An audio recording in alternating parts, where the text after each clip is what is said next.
শ্রীকৃষ্ণর মৃত্যুর রহস্য।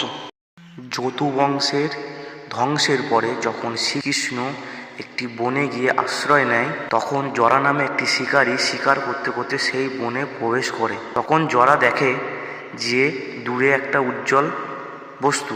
জরা তখন ওটিকে হরিণ ভেবে তীর চালিয়ে দেয়, এমনকি সেই তীরটা গিয়ে শ্রীকৃষ্ণর পায়ে লাগে। শ্রীকৃষ্ণর ওই পাটি ছিল সবথেকে কমজোর জায়গা, ওটি ছিল শ্রীকৃষ্ণর মৃত্যুর কারণ।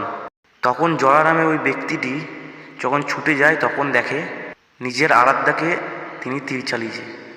তাই উনি সেই পাপের প্রায়শ্চিত্ত করতে তার পা ধরে ক্ষমা চায়। তখন শ্রীকৃষ্ণ বলে, তোমার কোনো দোষ নাই, সবই আমার নিয়তি। কারণ আগের জন্মে আমি রাম ছিলাম আর তুমি ছিলে বালি। আমি তোমাকে যেরকম লুকিয়ে হত্যা করেছিলাম, সেরকম তুমি আমাকে এই জন্মে হত্যা করলে।